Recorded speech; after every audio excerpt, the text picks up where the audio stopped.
Bonjour tout le monde, ici Gary, le cofondateur et le directeur de la création chez Flyos. Bonjour tout le monde, Cyril, game designer. Aujourd'hui, on est là pour vous parler un petit peu des changements qu'on a apportés à Retaliation. Il y a des modifications certaines qui sont apparues et on va vous rassurer, on est là pour garder l'essence fondamentale du jeu et ces changements ne font qu'apporter des bénéfices, donc allons-y. C'est parti. Donc pour commencer, on va parler des Player Combat Cards. Elles sont réparties par deck, donc sous la forme de Omid, Lupus et de Krynos, et on les a traitées point par point. Le premier, ce sont les dommages indiqués sur la carte. Ouais, on a voulu rendre ça plus lisible et plus simple, plus rapide. Donc au lieu d'envoyer des dés et puis de devoir faire des calculs de qu'est-ce que la défense de l'ennemi a absorbé, etc. Non, maintenant, est-ce qu'on touche l'ennemi? Si oui, t'appliques les dommages et ça rend les choses beaucoup plus simples. Exactement, donc quand vous roulez les dés, en fait, c'est simplement pour cibler, ça ne compte pas sur les dommages que vous faites. C'est ça.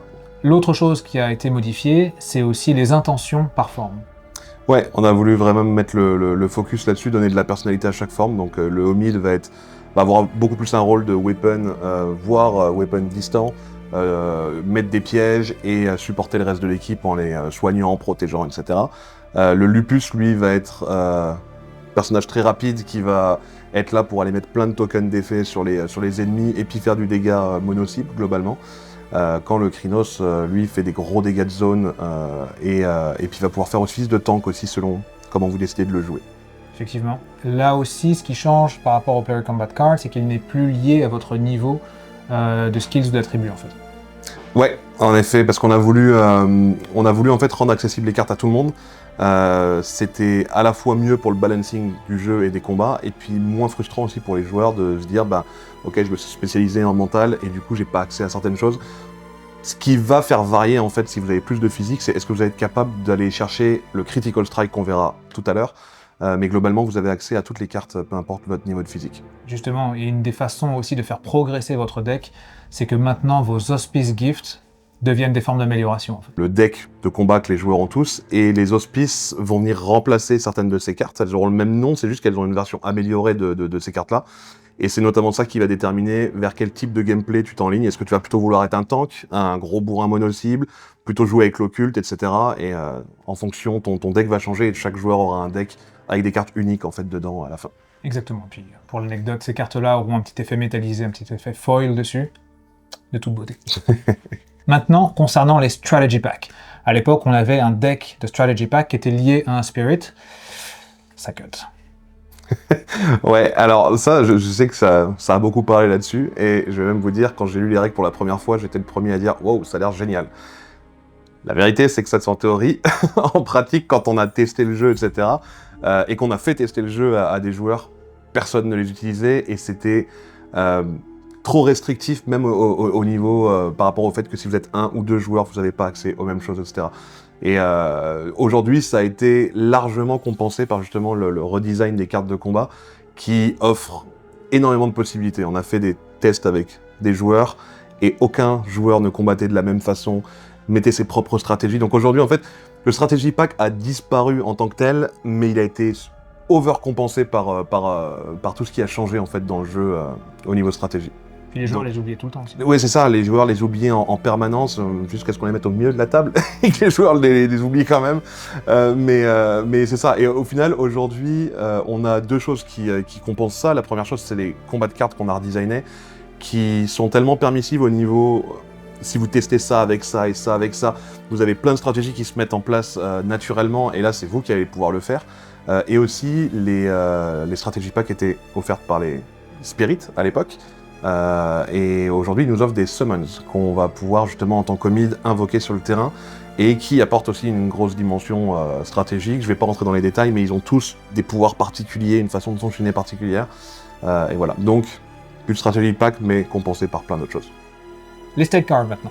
C'est un morceau aussi qui a subi pas mal de corrections, toujours pour le mieux. Et l'un des premiers aspects qui a évolué, ce sont les affixes. Ouais, les affixes, c'est un système qu'on a rajouté au jeu qui permet de donner des comportements particuliers à des ennemis. L'idée, c'est que vous avez un affixe qui va pouvoir se retrouver sur plusieurs ennemis, vous allez le retrouver plusieurs fois dans le jeu, et puis qui vont se mêler les uns aux autres, etc. Donc les ennemis vont changer. Et puis la stratégie va beaucoup tourner autour des affixes, en fait, quand vous avez des ennemis qui vous obligent à faire ça, vous allez vous adapter, etc. Donc c'est un gros point au niveau de la stratégie, les affixes. L'autre chose aussi qui évolue dans le jeu, ce sont la barre de vie des ennemis. Pour celles et ceux qui se rappellent, dans Chapters et dans les premières versions de Retaliation, on avait une barre de vie qui indiquait plusieurs nombres de joueurs à la table. Ça aussi, ça a bougé. Ouais, ben ça et tout ce qui est l'attaque, etc., qui était évolutif selon le nombre de personnages. Aujourd'hui, les ennemis sont exactement les mêmes que vous soyez à 1 ou à 4, mais c'est au niveau du setup qu'on va vous mettre plus ou moins d'ennemis sur la tuile. Ce qui permet, au niveau balancing, nous, ça nous a énormément aidé, en fait, de pouvoir contrôler exactement ce qui va se passer sur le champ de bataille. L'autre chose aussi qui évolue, c'est qu'il n'y a plus de deck qui sera par type d'ennemi. En fait, il y a un deck unique qui va servir, et celui-ci est vraiment cool. Et si vous voulez, sur les state cards des ennemis, vous avez 2 attaques, et vous avez un deck numéroté de 1 à 10 qui va vous dire laquelle des 2 attaques vous allez faire. Ça a permis plein de choses. Déjà de simplifier, d'améliorer le flow pendant le combat, parce que vous n'avez plus qu'une carte à tirer pour tous les ennemis. Et aussi, ça permet d'apporter de la synergie entre les ennemis, parce qu'on sait que l'attaque 1 va souvent être jouée ensemble. Donc les ennemis ont une espèce de synergie dans leurs attaques, On tire la carte une seule fois pour l'ensemble des ennemis présents dans le compte. Ouais. Autre élément qui change, la hit value. Ouais, la hit value, elle a été mise pour simplifier, pour améliorer encore le flow, pour éviter de faire des calculs de combien la défense absorbe sur votre attaque, etc. Comme on vous a dit tout à l'heure, les dégâts sont fixes sur les combats de cartes. Maintenant, vous lancez vos dés pour savoir est-ce que vous touchez l'ennemi, est-ce que vous passez sa défense. Dès lors que vous avez le chiffre ou plus sur vos succès, c'est une réussite.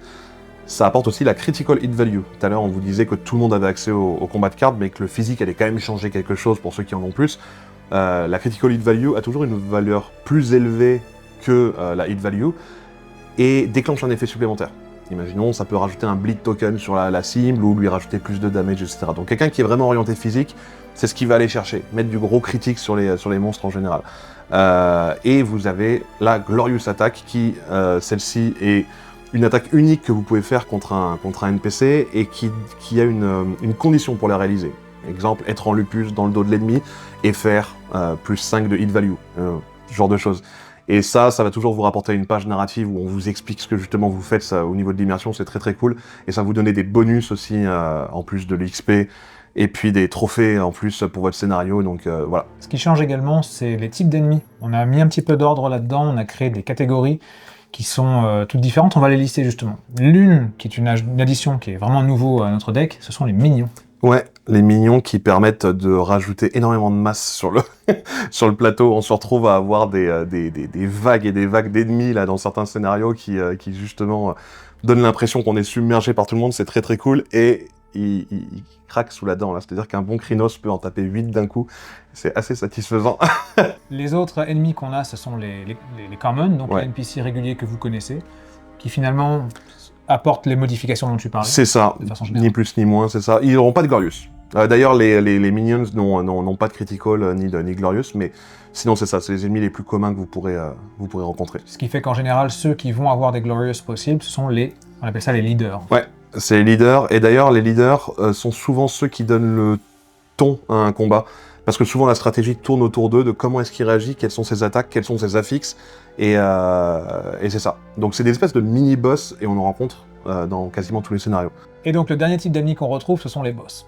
Eux, ils ont subi vraiment une variation vraiment particulière, qui est hyper satisfaisante en fait in-game, c'est-à-dire qu'ils vont avoir un deck qui leur est attribué, Cyril va pouvoir en parler, et également une difficulté qui est proche de ce qu'on va retrouver dans un Souls, là, c'est derrière un Retry. Ouais, c'est ça, le combat est bien plus brutal face à un boss, et bien plus dangereux. On voulait vraiment que le joueur puisse ressentir cette peur, mais ce danger en fait dans le boss. Et en effet, ils ont un deck unique, pour le coup c'est les seuls NPC qui en ont un, dans lequel vous tirez les cartes dans un ordre précis, ce qui fait que vous avez un pattern que vous allez pouvoir apprendre, et si vous échouez contre le boss, malheureusement, au moins vous aurez la connaissance du combat pour vous aider pour la prochaine fois. Et le cairnboard maintenant, qui est un élément qui a suscité des questionnements, en fait, ce cairnboard ne disparaît pas, il évolue. Il y a certains éléments dessus qui étaient un peu redondants, notamment les tokens de spirit. Comme on vous l'a dit, les tokens de spirit deviennent des invocations.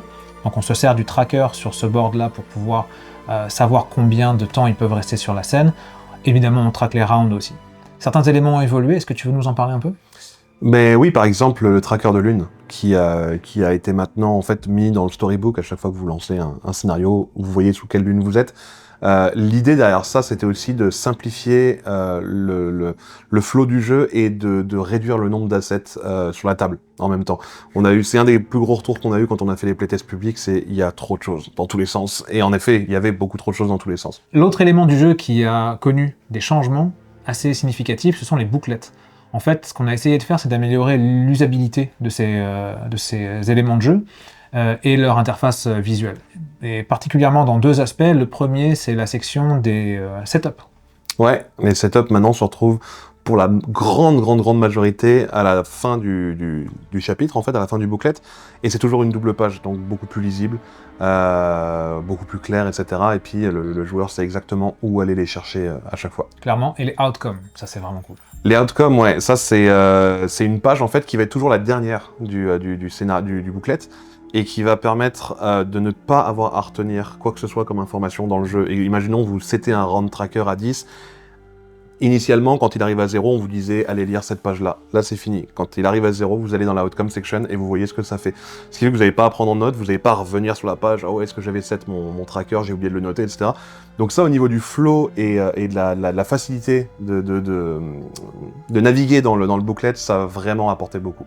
Et maintenant, en fait, il y a d'autres changements qui ne méritaient pas une catégorie à part entière pour ça, mais qui sont des changements globaux en fait dans l'expérience de jeu. Donc on va essayer de vous lister un petit peu les choses qui ont évolué, et puis Cyril pourra rentrer un petit peu dans le détail sur chacun de ces éléments.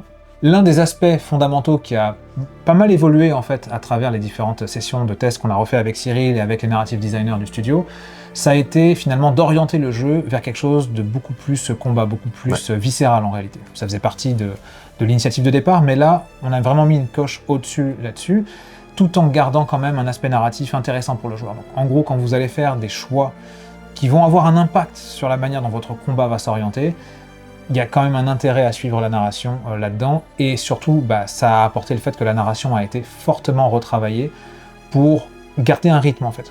Ouais, c'est ça, et puis le combat en lui-même, chaque combat va vraiment être unique. Enfin, chaque rencontre que vous allez faire ne ressemblera pas à celle que vous avez eue avant. Et ouais, les combats ont été au niveau du balancing, ils sont polish là. On est allé vraiment loin pour que le combat soit vraiment le plus parfait possible. L'autre chose aussi qui change dans le jeu, ce sont les effets cards. Vous ne les gardez plus d'un scénario à l'autre. À la fin d'un scénario, elles sont discartées. Ouais, c'est ça en fait. Les effets cards s'appliquent vraiment au scénario en cours et ça évite tous les soucis. Les joueurs jouent pas pendant 3 semaines, ils se retrouvent avec des effets cards qui doivent discard à la fin du prochain scénario, mais ils savent plus quand est-ce qu'ils l'ont eu, etc. Donc en fait, ça simplifie les effets cards, ça dégage. Ce qu'on a fait par contre, c'est qu'on a fait une autre catégorie de cards qui s'appelle les journey cards. Et les journey cards, elles traquent ce que vous avez pu faire à des moments un peu clés du jeu pour pouvoir soit vous avantager, soit vous le remettre dans la face quelques scénarios plus loin. Et celles-là, par contre, vous allez les garder, elles appartiennent au pack de manière générale. Mais c'est ça, on les a vraiment sortis des effets cards. L'autre chose aussi qui évolue, et qui évolue de façon très naturelle, c'est le stealth dans le jeu. Ça a été vraiment simplifié pour aller vers quelque chose de très instinctif en fait. Ouais, en fait on arrête les calculs, tout simplement. C'est pareil que pour beaucoup de choses, on voulait réduire les calculs que les joueurs vont devoir faire sur « ah oui, mais je suis à quelle distance, etc. » Vous avez le cône de vision de l'ennemi, vous rentrez dedans, si vous voulez pas vous faire détecter, vous lancez un jet de stealth, et la difficulté est la même que vous soyez devant ou à 3x. On perd un peu en crédibilité, mais on gagne beaucoup en flow, et surtout, vous êtes des werewolves, quoi. Il y a un moment, il va falloir se battre, hein. La discrétion, c'est pas le focus non plus.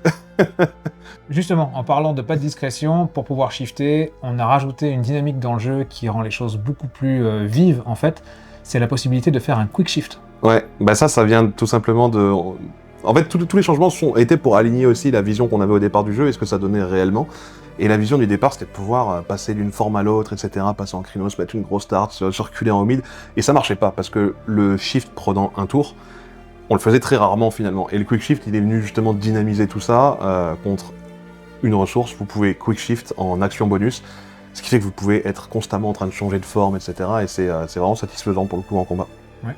L'élément aussi qui a beaucoup évolué, ça a été le character board. En fait, au départ, il avait une forme qui servait la manière dont le jeu avait été conçu. Aujourd'hui, compte tenu de tous ces changements, il y a des modifications là-dessus, et l'une en particulier sont les tribe gifts, qui fonctionnent un peu sous la forme de token. Est-ce que tu veux nous en parler? Ouais, en fait, dans la même logique de on veut faire en sorte que le jeu soit le plus lisible possible et qu'il y ait moins de choses éparpillées dans tous les sens, on s'est dit pourquoi pas tout rassembler sur le character board directement, donc il va être un petit peu plus large.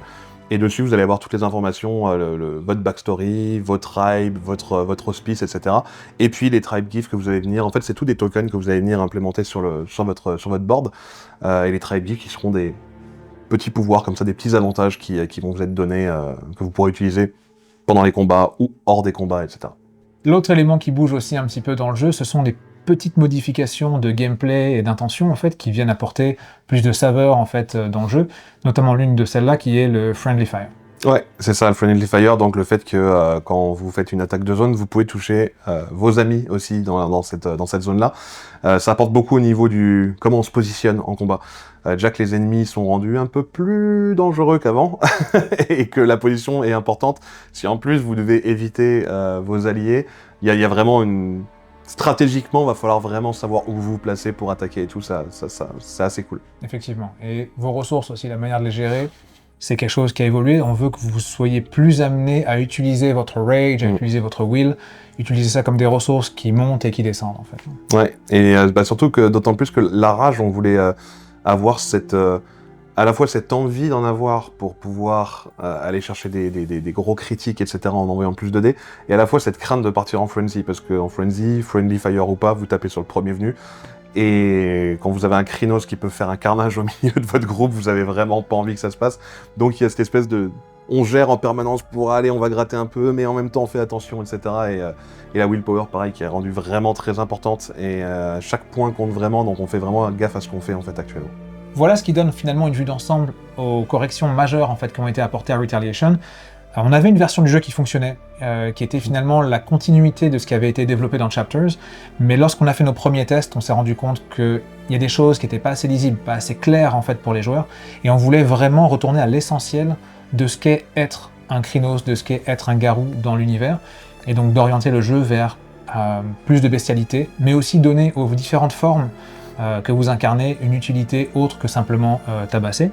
Et ces corrections-là vraiment nous amènent une étape plus loin. Donc c'est sûr que ça a été beaucoup de step back pour pouvoir revenir en force. On a quand même à peu près 10 scénarios de bien compléter. Ouais, même au-delà.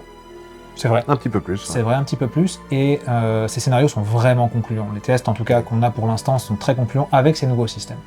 Donc moi, en tout cas, je suis extrêmement satisfait du travail qu'on est en train de faire. Et Cyril, toi j'imagine que tu dois avoir hâte, non? Ah, j'ai hâte, j'ai vraiment hâte qu'on puisse vous livrer le jeu, j'ai hâte d'avoir les retours des joueurs en fait, parce que comme dit Gary, on a vraiment travaillé en profondeur pour aller plus loin. Je pense qu'on est tous contents dans l'équipe là actuellement de ce que ça donne, mais là ça reste en interne et puis voilà, on a envie qu'il prenne un peu son envol et puis avoir vos retours à vous, donc ouais, c'est ça. Merci pour votre attention et puis on vous donne des nouvelles très bientôt. À bientôt.